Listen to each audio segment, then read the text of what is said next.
Hey there, boys and girls of the YouTube world. Today, the Duff Dog and I are going to try to fix a few things that we got going on in our life situations. The old Cowboy Cadillac on Saturday, I think it was. We were going to pick up a 88 Ford two-wheel drive. Some subscriber told us about for dirt cheap. And we got about 20 miles from home, and it was just like somebody turned the ignition off or ran out of gas, or I don't know. Put gas in it, didn't fix it. Bob saved the day. He hooked onto my trailer. We went and got the pickup. Bob the builder, winch action.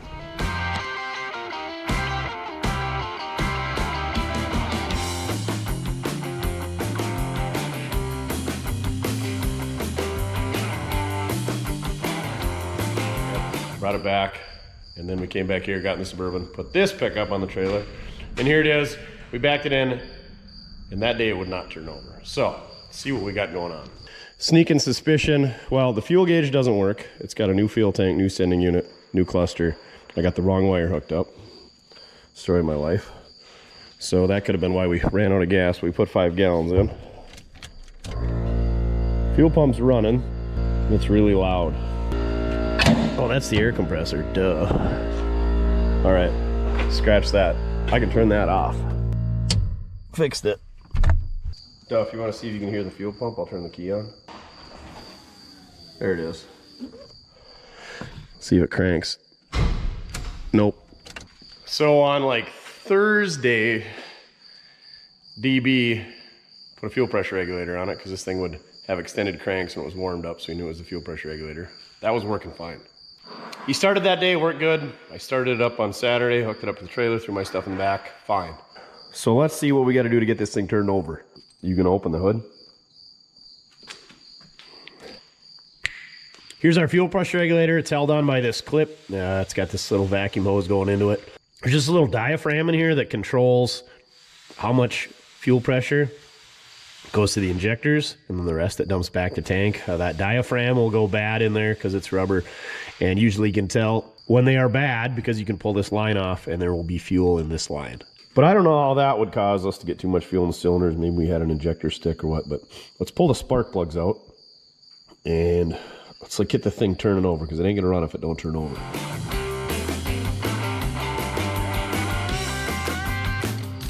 Well, that might be our culprit. Number 3 is loaded with the fuel.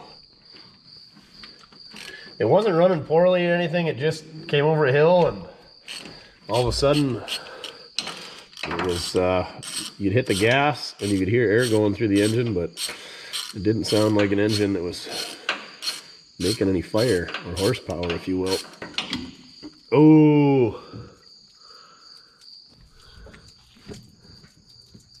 It is just pouring out of cylinder number 5.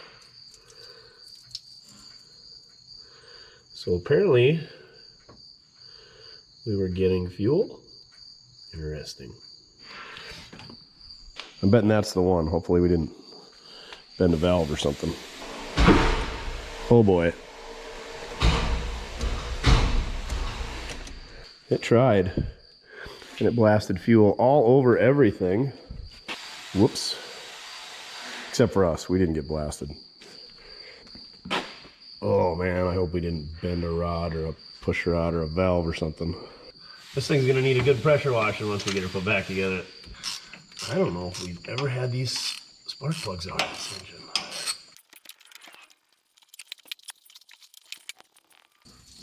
engine. There's another cylinder full of fuel.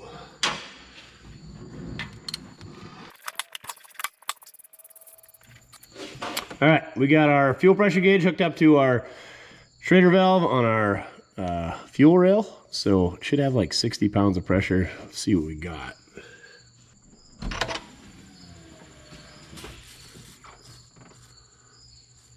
Looks like we got plenty of fuel pressure.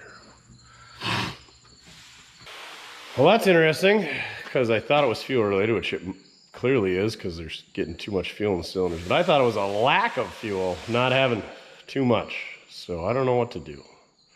Can't really test for spark because I feel like all the fuel we spilled will be no bueno.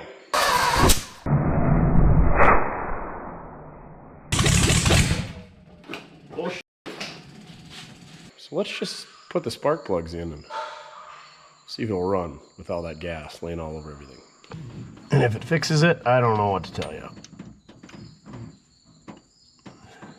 Because it wasn't running poorly like it was loading up.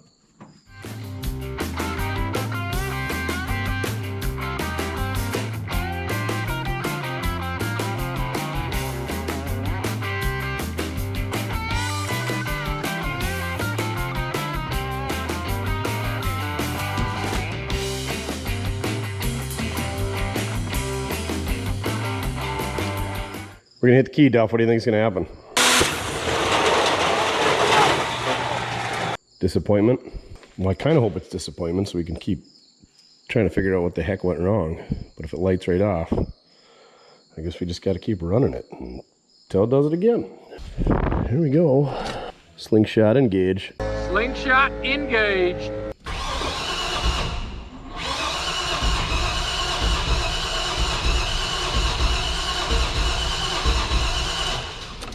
Yeah, it's not doing so hot at the old turning over thing. So I don't know if we damaged something, Duff, or if it's dumping fuel again.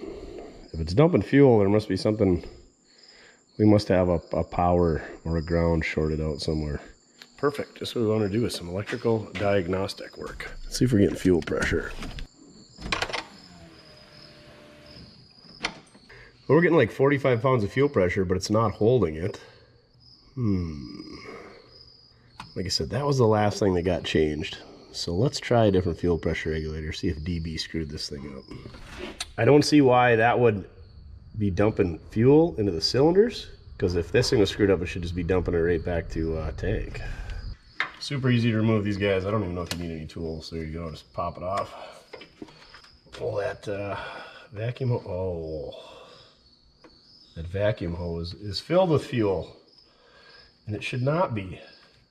So I bet it was leaking past that, going into here, and filling the intake full of fuel. We got ourselves a faulty fuel pressure regulator. Thanks a lot, Rock Auto. Or DB put it in wrong. So we said, here's your regulator. There's a O-ring around there, and the diaphragm is inside of this thing.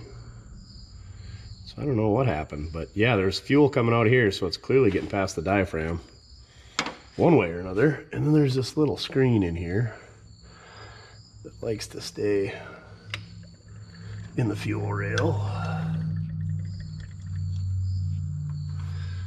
And you gotta be careful so you don't damage that. That's got a little O-ring on the end of it too. So you just slide that over that guy and then slide that O-ring on there. Easy peasy lemon squeezy.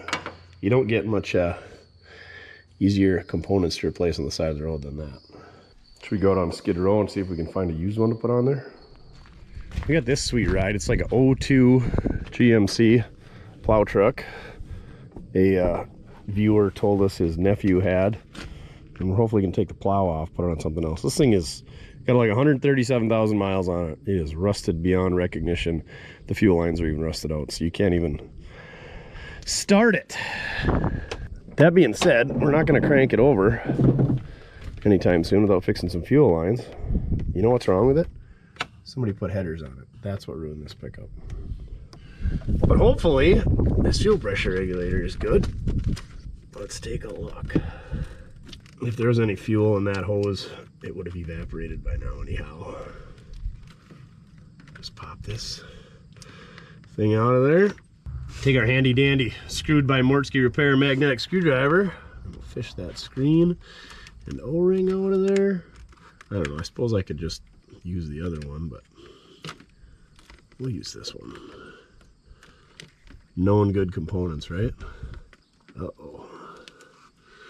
That O-ring. Oh, there we got her. All right, let's go swap this one with the one that we took off. Yeah, that's all sludged up too. Cripes. Well, let's see what happens.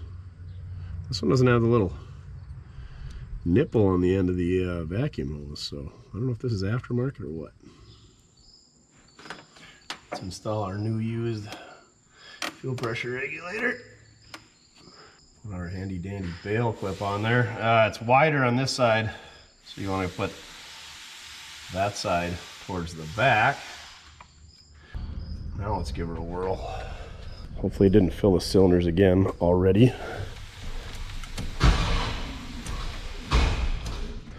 It most definitely did. All right, another round of pulling spark plugs. The good news is, however, it's doing a much better job of holding fuel pressure, so I think that guy's gonna be our culprit. Hopefully we did not do any internal damage. Otherwise, Rock Auto will be getting a very bad name in an email. Cursed all over the internet from me, from whatever brand this fuel pressure regulator is. Even my old one that was faulty would never do such a thing like this. That's what happens when you get the parts in the white box with just the black writing and no brand on them. American parts, German parts, all made in Taiwan. Components, American components, Russian components, all made in Taiwan. Bad news bears. I blame it on the red spark plug wires.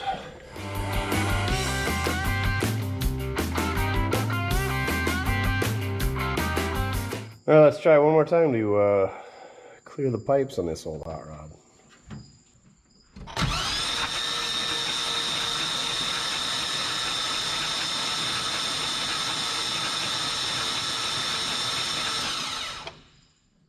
And put our spark plugs in one more time.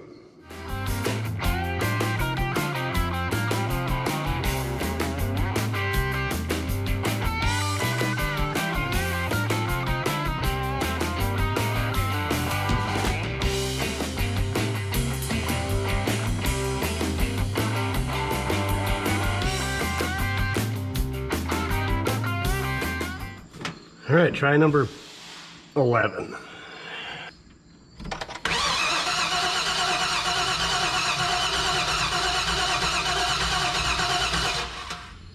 Well, other than my gauge leaking and being a piece of crap, we're holding fuel pressure. So maybe it's just that the plugs are wet now. Do we dare test spark? Grab may as well. Getting all kinds of spark there, so it's got to be those spark plugs that are just soaked. So what do? Do we pull them out, dry them out? Do we swap some different ones in there? Do we just let it sit for a while? Decisions. It's not just like the old carburetor days where you just pin it to win it. It'll clear it out, right? Can't hurt, can it? I guess it'll just wear out on our starter. Plus this is drive-by cable, so I don't even know if it'll open the throttle.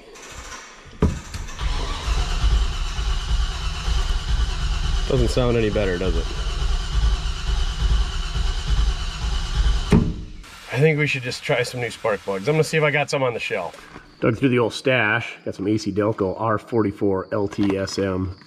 They're for an LS, you can tell because I wrote it on there in pen. So let's put these in there. I mean, we got to be getting fuel because, you know, the spark plugs are all wet and we're getting spark. And I doubt we lost compression, so this is gonna fix it. It's got to. Let's not pull a pudding and let's double check the gaps on all these. Sure hate to be running on 7 because you were a goof and dropped one of the spark plugs and never checked it. I'm gonna wear these red plug wires out, pulling them on and off. That's all right. We'll find some different ones. Oh man, that thing is just drowning again. R44 LTSM. It's the exact same part number as we're gonna be putting in, so they should work fine. Why are they all just doused in fuel though? Let's pull them all out and spin it over a few times, just for good measure.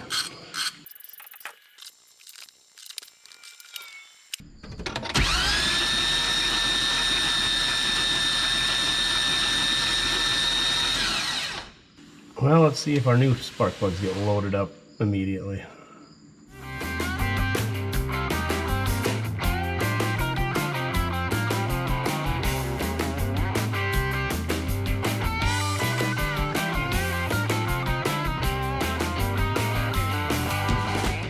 We know we got fuel, we know we got spark, we got new spark plugs, we got a new-ish fuel pressure regulator. This thing's gotta go, right?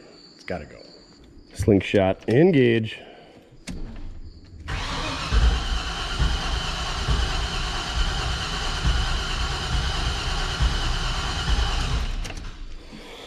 Nothing. What the French? Toast. I suppose we could pull plugs out, see if we're getting bits. If we're getting fuel though, it would at least try to pop off. So we got our power probe out here, and we checked all the fuses in this fuse relay center that comes with this wire harness, and they don't match what's shown in the instructions. There's a couple wires broken on the back of the ECU connector here. There's this tan one and then this red one. They've been like that for a while, and it seems to work fine. So I do have some new pigtails, so maybe we'll splice those in there. I was gonna give it a shot of ether and see if it lights off, but I was interrupted because I pulled this off and gas runs out the intake. So we clearly got an overfueling issue, and I don't know what the heck is going on. But we got gas everywhere. It is just pouring out of that intake. So I don't know what to think of this. Are we just loading the plugs up right away? Is that what's going on? So this is my theory. I think we put that fuel pressure regulator in there. It was all right, it was fine. And then going down the road in those 20 miles, it decided to go bad, and it pulled all that fuel, or pressurized that fuel, shot it up and into the intake, and then we flooded the system. And I don't know if it threw a code or it told it to stop firing injectors or what, but I think all that fuel in the intake is our culprit. But I'm not sure why it won't start now. I feel like it should start, but maybe we still got the same issue. Let's cycle the key a few times, see if it keeps filling with fuel. That's a lot of gas. It's gonna be a big bang if something happens.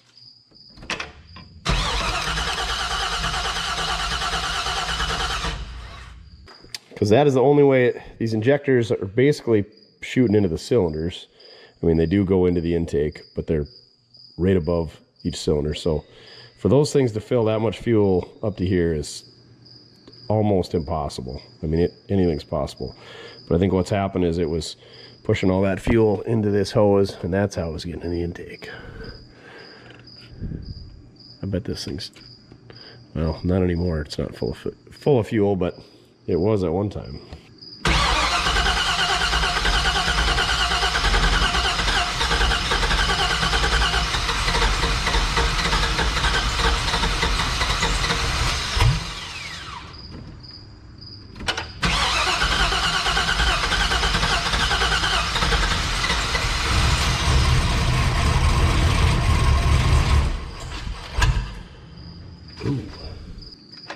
We want that in the fan, or we want that in there. Let's see if she'll go on her own. Yeah, I think she's full of fuel. Clear it out. Don't start on fire.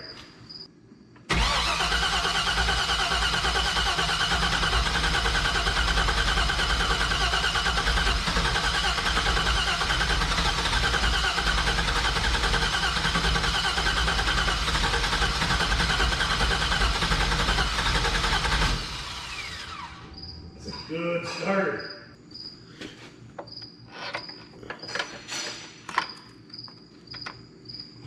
Good use of our snap-on screwdriver.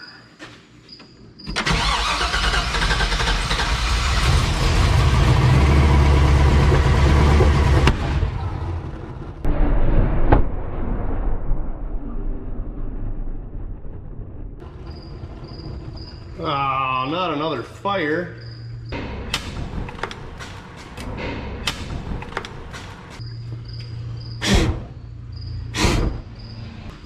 All right, guys, we're doing it right this time. Fire blankets. Fire suppression. Is it out? Nope. Son of a biscuit. Well, I bet that frickin' screwdriver's hot. It's still burning down there. Go out.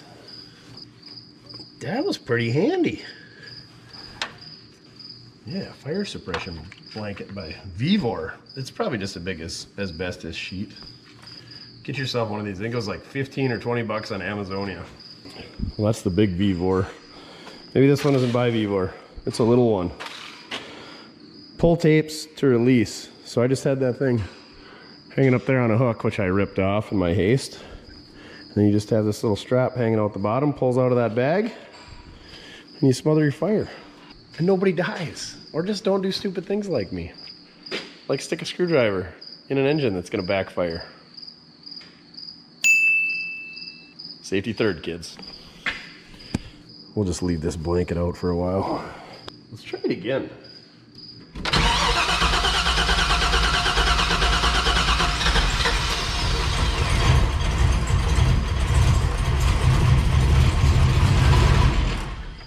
I shut it off because now that it's running on its own, let's see what happens. I'm gonna put everything back together because throttle position is gonna be off. I'm guessing it's not gonna be happy with that whole situation. And then mass airflow sensor's not working, all that stuff. So now let's try it.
Giant vacuum leak there.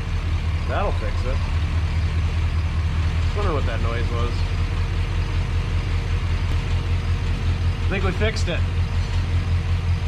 Let's pick up our mess now. Definitely we'll be putting these back on the shelf. They're just fine.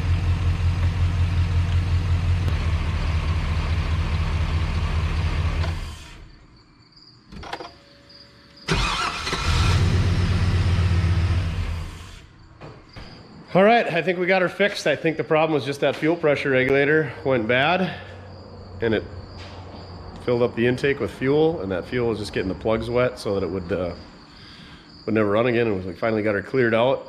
That being said, this thing's got about 2,200-ish miles on it since we put it together, and I don't think we changed oil on it when we put it together. So we're gonna change the oil, because the other thing with that is that fuel could have been, or obviously was in the cylinders and could have ran past the piston rings and could have got into the oil. And if we keep running it like that, it'll wash out the cylinder walls and take out our bearings and all that stuff. And yeah, cheap parts got us this time, and it could have been real bad.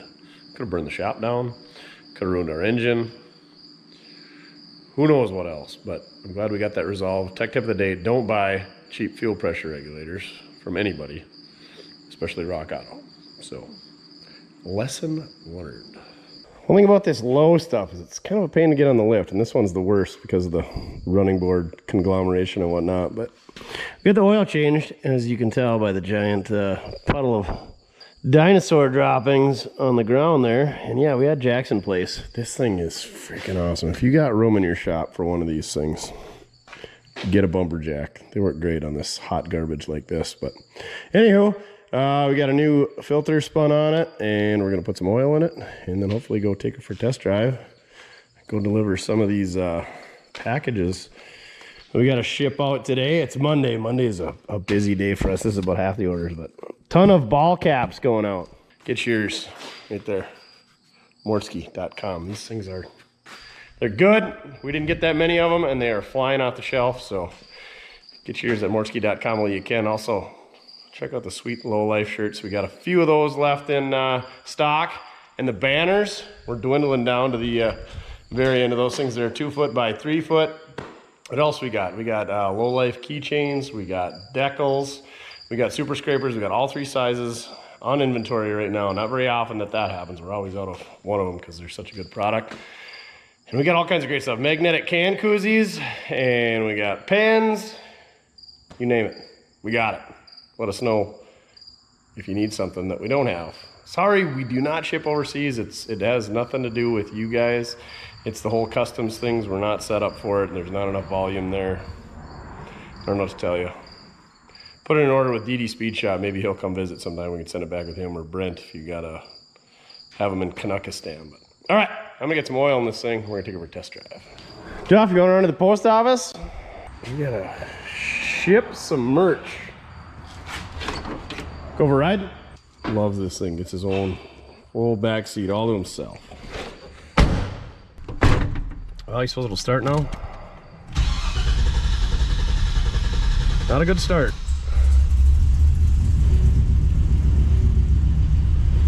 Yeah, I think that fuel pressure regulator is no good either, but not as bad as the other one. Probably should get one of those on order. What say you? Yeah? Probably have one on hand. Freaking, this one was like 22 or something bucks. And the old Delphi or Delcos, both of them are like 58 and 63 bucks.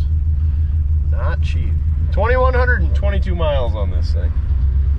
So now I'll know. So I gotta change the oil in another 3,000 miles. Must be combining season. The old 9600 John Deere rolling by. There's a scrap yard. One of the local scrap guys called me up, said he's got some trucks that just came in, so we'll go check those out. This thing, I don't know, it sounds like it's got a miss, so either it's just loaded up from all that fuel, or we maybe bent a push rod or a valve. I hope we didn't bend a connecting rod, but we'll have to do a compression test when we get back to the shop. Or maybe it'll come out of it by then. We did put 8 miles on it. Got the mail dropped off, so everybody who placed orders is gonna go out. Just a couple of big trucks. There's like a 67 to 72 Chevy dump truck with a 366 or 427 in it. It's got a factory tack, so the gauge cluster is about all that's there. And then the other one is like a 63 to 66 with a wood grain box on it, and that's got like a 292 6-cylinder in it, which are kind of hard to find, but don't really need a 292 at this time, or a 427 or 366. Really don't need the gauge cluster out of that, but they look nice in regular pickups, and yeah, tack dashes in trucks. That's where you gotta find them. This thing, just listen to it. It ain't hitting on all 7. Maybe we can hook up the scan tool and it'll tell us which cylinder it is. Pull the valve cover off or something. Don't sound like it used to. Frickin' cheap parts. God dang it. Save a little money is gonna cost us a bunch, I got a feeling. So much for driving this thing 700 miles round trip this weekend like I was hoping to do. Let's look our little launch 3001 code reader up. I like these little guys because they do everything that I know how to do, which isn't much. So we select GM. So Mass airflow sensor, I bet that was from running without that hooked up. Throttle position sensor, I'm sure that was when the screwdriver was in there. System 2 lean, bank 2. Throttle position sensor, switch B circuit. I'm thinking that was when we were doing that stuff too. Command versus actual throttle position, again, that was when we had the screwdriver and the throttle blade. This P1516 GM current module, I have no idea what that is. This ATF pressure manual valve position switch, I think that's the wire that's needs to be patched on the ECU. Lost communication with throttle actuator, that might have been that issue. This UO107 generic system 2 lean, bank 2, and then the ATF pressure. So let's clear those, we'll drive it, and we'll see if that resolves the issue. Codes are cleared. Duff says let's go for a test drive. Starts good at least. Well, it most definitely is missing. So maybe if you got a bent valve or bent push rod or bent connecting rod, it doesn't throw a code. Malfunction indicator lamp, yeah, that was there. ATF pressure manual valve switch, that was there. That's that indicator one again. And then system 2 lean, bank 2. So that's probably where we want to check. Maybe we'll pull a valve cover on the passenger side. Bank 2, yeah, let's try that. I think what we'll do here is we'll pull the coil packs off and all that good stuff, pull that valve cover off and see if all the rockers are doing rocker arm things like they should be doing.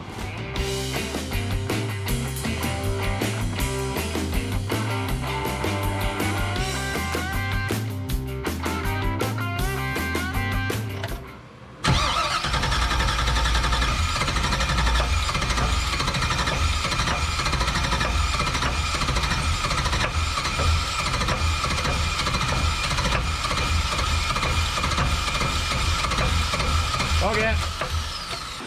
Everything's looking good over there, so let's try this side.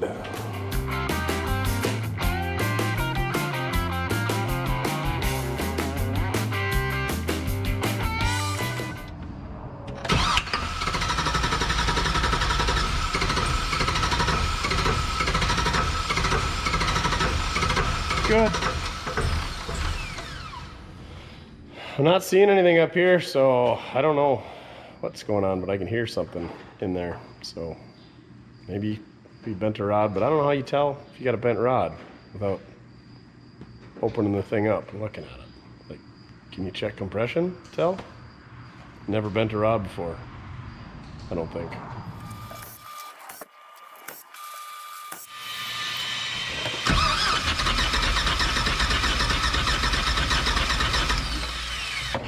Let's do a little compression test. Let's start with number 2.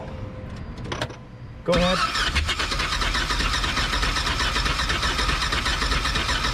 Okay. 175. That is the most I've ever seen.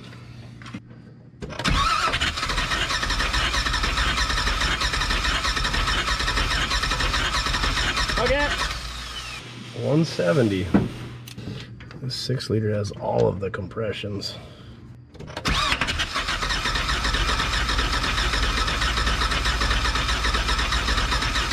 Okay. 165.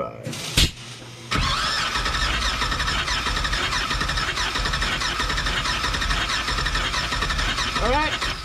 Another 170. I don't know what to think. That's the best compression I've ever had on an engine. I think we'll put the valve covers back on it so we don't get any crud in there, but not sure what to think.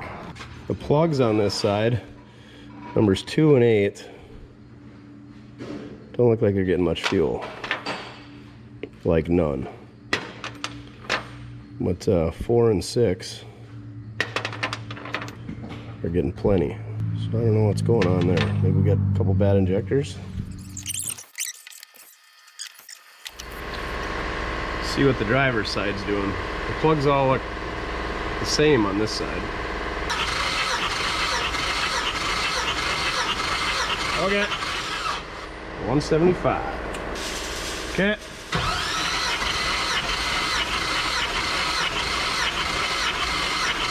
Okay. New record, 180.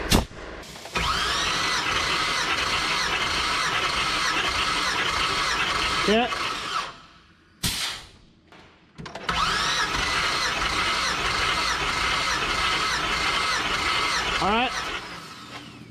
All right, here's what we got for compression. Pretty much 165, 170 to 185. Really good numbers. Here's our plugs.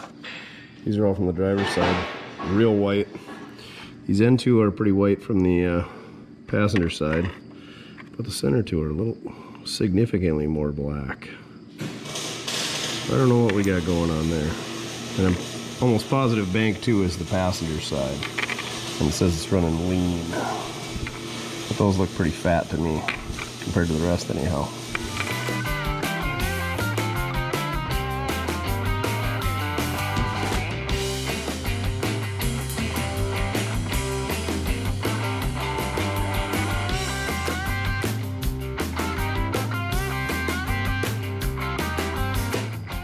Okay, so we reached out to some buddies who got some late model and LS experience, and they said, shouldn't be a bent rod.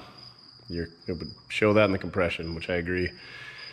So after going back and forth, a couple things.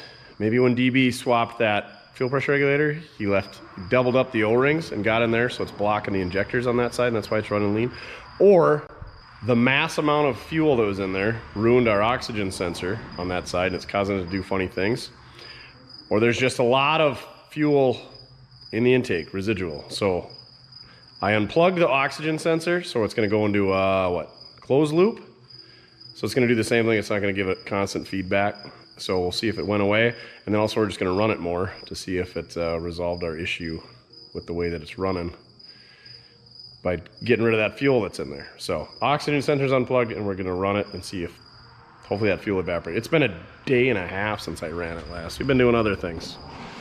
Well, DB, since we trust him so much, he's working on the wire harness in the old Gold 63, so I'm sure that'll be fine. And Mojo has been plugging away on this ramp truck, and he said, he lifted it up in the air to do the exhaust, and he said, look at this wheel. So we wiggled the wheel. I said, yeah, tighten up the wheel bearing. Well, you can see she is chooched. So we got to find a spindle. This thing had to have come from like Wisconsin or Minnesota or Illinois. It's so rusty. Rapid City, where we got this thing, is like bone dry. So great. Now I get to try to come up with a spindle. You can't get those on Rock Auto. Not that I would trust a Rock Auto spindle. We're gonna have to find a used one. So, and these got straight axle. It's not a regular 1-ton. It's a 1-ton HD. So yeah. Sure, they're just laying around everywhere. Oh, and Mojo beefed up our stand for the Riley over here. Just had a piece of angle iron just kind of flaying loose in there, so he beefed her up, put a bunch of angle iron, and welded it so that you can't move around. And then these things were like way up to here before, so we cut them off to clean her up a bit. Looks real good. And then he stuffed some shop rags in here because we don't want debris getting inside of our Stromberg 97s. Yeah, we got a fleet of engines, a couple of Packards, a Riley, part of a Hillborn, and an Olds. We got to get on that Olds. Pretty much all we got to do is throw a carb on that, and hopefully that thing will fire right up. Hopefully we just get a wire harness and that thing will fire it up, and then we can get that video done. But anywho, Duff and I are going to go for a little ride here in the Cowboy Cadillac, and hopefully it just fixed itself. I don't know. What do you think, Duff? Fix itself? He says, I don't care. Let's go for a ride. Load up. Well, before I even left the shop, I can tell you that it's not running better right now. It's like that timing is off. Could it have jumped? I don't know what happened. Like, I swear there was some banging going on in there, so I don't know if the gear that controls the timing, the reluctor wheel, or timing chain jumped, or what, but doesn't sound that good. So we're running around the block, see what happens. No luck there. Put another 6-8 miles on it, and we got a couple of new oxygen sensor codes because we got that unplugged. But yeah, no go. Oxygen sensor didn't fix it, or whatever, unplugging it. So, and then running it down the road. I guess we could pull that air intake off and see in there, but I feel like there's something in the injectors or in the rail. I don't know. Easy enough to check, and we got enough junk laying around we could swap one out. But anywho, an old neighbor. Well, they're not old, but it's windy out there. They reached out to me. They had a Nova. It was the gentleman's father's. He passed away. He got it. Realized he doesn't have time with the wife and kids and all that to get around to it. So I think it's a 72. It's a 2-door, so it's a real muscle car, because muscle cars can't be 4 doors. No drivetrain in it, but it's been sitting in a building. So we're gonna go load that up. And this is a short week. We're gonna jump in Reggie, the old 47 Chevy. We're gonna go down to Nebraska. I gotta be in my college roommate Ty Bug's wedding. So I gotta take off tomorrow sometime. And I should probably do some work to that thing. But you gotta make hay when the sun's shining. And like I said, these old neighbors said, hey, we wanna get rid of this car. So I went and looked at it, made them an offer. And before, you know, they change their mind or somebody else offers them more money or who knows what, we got a pocket full of cash. We're gonna go load her up with the old tow pig and get the deal done did. So let's go do that. Get some more junk. It's always fun when we go get more junk, don't you think, Duff? Go for an RIDE and something that doesn't run like hot dog fecal matter. Yeah. Let's lock her up for the day.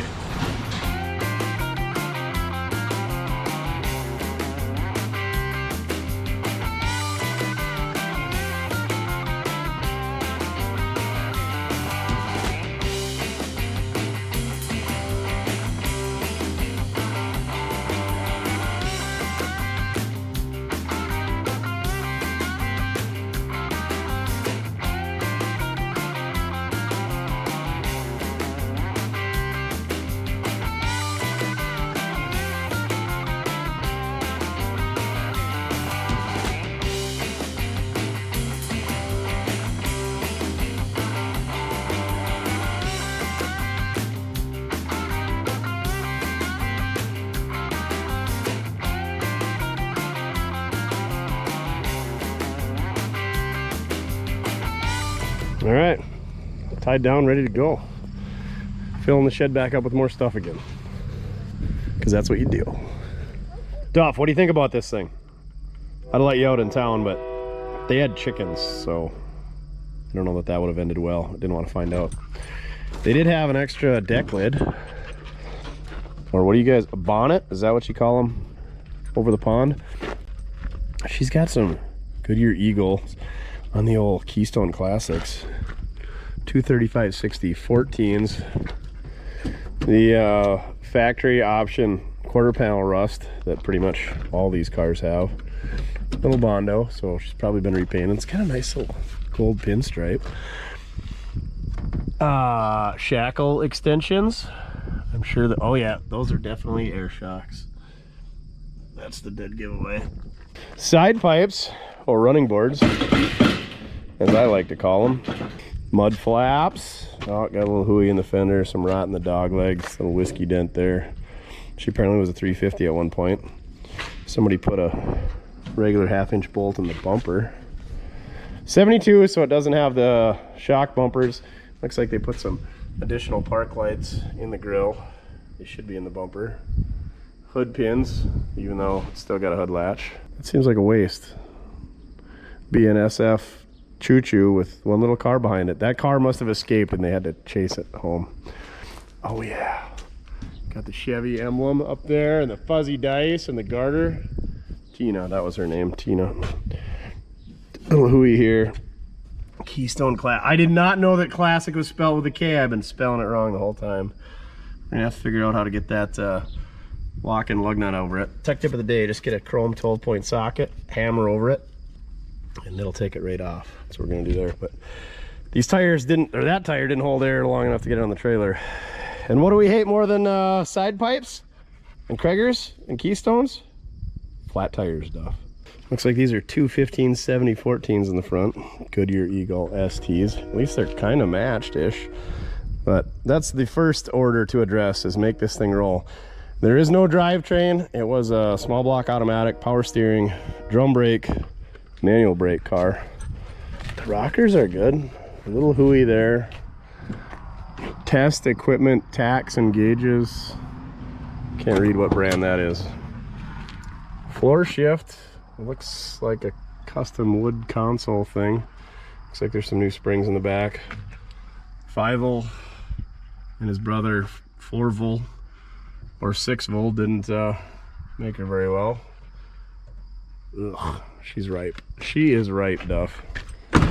Let's make it roll and then figure out what we're gonna do. Yeah, this deck lid is pretty hooeyed up. And then they gave me the hood and the drive shaft. No radiator. No motor, no transmission. So I think that's where we're gonna leave this thing for now. What do you guys think we should do with this? Should we? I got a stock worn out small block. I got a crate, you know, just a good wrench small block. I got a 700 R4 or a turbo 350, or do we just go all out? Disc brakes, fancy suspension, posi, LS, air conditioning, overdrive. Manual's kind of out of the question because I don't want to buy pedals. So I think we're going with an automatic. So I'm kind of leaning towards worn out small block automatic. But let me know. Comment down below what you think we should do with this thing. What do you think we should do, Duff? He's like, I don't care as long as I get to go for rides. Too awesome. It was worth the price of admission just to get that license plate. Looks like the back bumper is kind of tweaked. Nova's what, 64 to 67 Chevy 2s, Novas, whatever. Pretty boxy. These cars are kind of curvy. Some of them were hatchbacks. In my opinion, avoid those. And I think the price-wise opinion, those are cars to avoid. But I think 72 is the last year of just your regular chrome bumpers. And then they went to shocker impact bumpers thanks to the government, you know, kind of like how they made them add park lights and 68 and, you know, seat belts and dual reservoir master cylinder and all that stuff. Oh, you just want to check that thing out for the mice inside. No, we got to get some wheels swapped out so that it'll roll off the trailer so we can go haul more junk and let this rot out back with everything else. Okay? No, it doesn't have an engine. We're not going for a ride.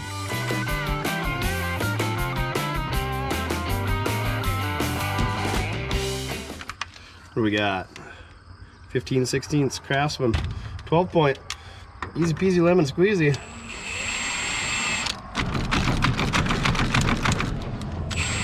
The harder part is getting it off. Son of a biscuit. We'll take her to the vise. I'm sure since it's been sitting for 32 years already, cripes, I'm getting old. It's gonna need all brakes anyway, so we'll go do a little pricing and see what discs are versus going through these. Looks like somebody painted them gold at one time, so it's real good.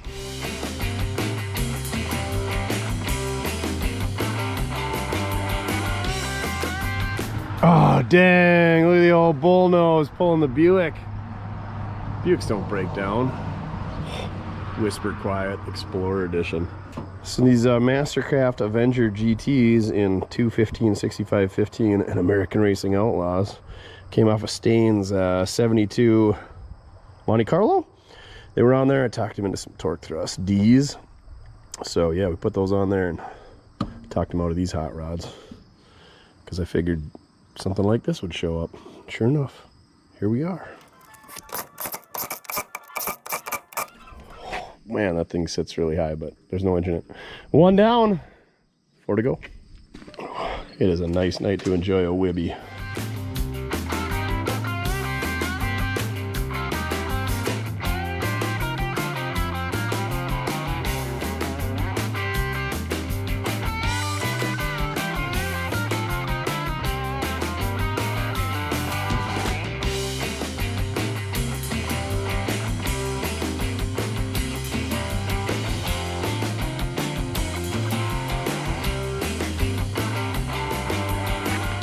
Man, I forgot about the good old days where the Eagle head was in there.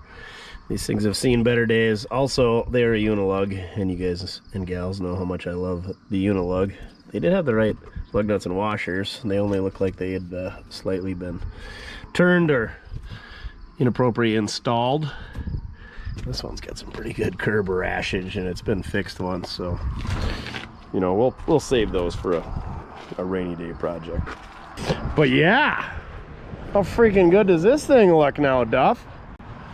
What are you doing? Just hanging out in the freshly mowed grass out there? Silly pup. All right, let's get this thing unloaded and carry on with our lives. But yes, it does look way better. Now we just need a altitude adjustment and a drivetrain, maybe.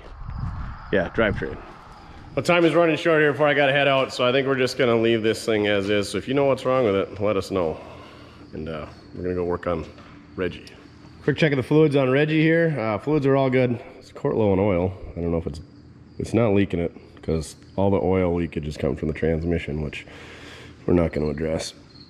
The problem here is I went to go put a new window crank handle on, and by new I mean used junk we had around, but was better than what we had. And this stanchion is all stripped out. So while I was driving around yesterday, I had a brilliant idea to resolve this stripped out stanchion, I think they call it, transmission, whatever. We're going to grind a flat spot on it, and that way our screw bites into that flat spot. Hopefully then it doesn't want to slip, because that screw should grab it. I don't know. Long story short, it needs a new stanchion here, but I'm not going to take all this door panel off and try to go find a door to steal one out of.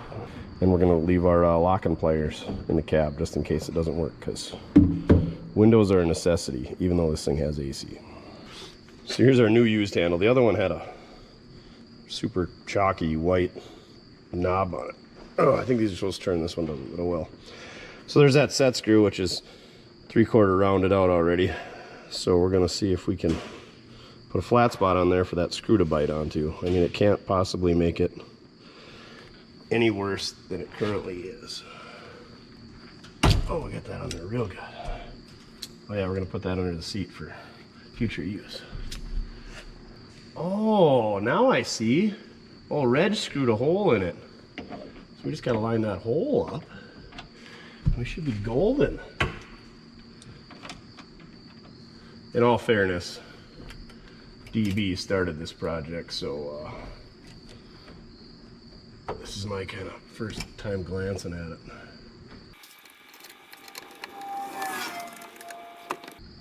No guarantees on that, but that screw is about stripped out. Sweet. I was just gonna take a piece of cardboard, punch a hole in it, slide it over that, and then use a grinder and put a flat spot, and that cardboard would keep me from hitting my nice 1993 interior with the grinder and damaging that. So, you don't want that. I think we got it. Real good. Oh yeah. Let's tighten the armrest up. I knew something. I remembered something being loose yesterday. So what do we need for that? 1/4 inch bolt. 7/16 of an inch. Let's touch them all. Who said that? Which baseball commentator? Touch them all, Joe! You'll never hit a bigger home run in your life!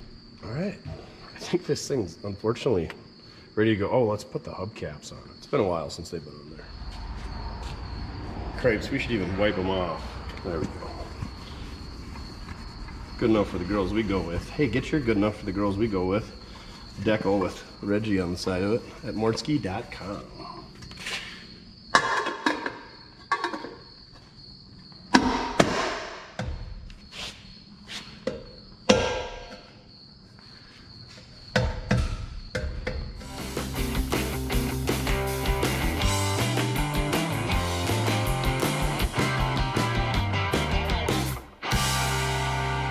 These rear wheels are brand new 8s, 15 by 8s. So I guess I've never had the hubcaps on those, so maybe they're not built to spec. Remind me how this was a bad idea when I have to take these off on the side of the road. The fronts being stock 56 Chevy wheels, they snap right on. Then also not having that offset so you can get in there. Maul it real good by hand helps too. Like a feather. Reminds me of the movie Forrest Gump.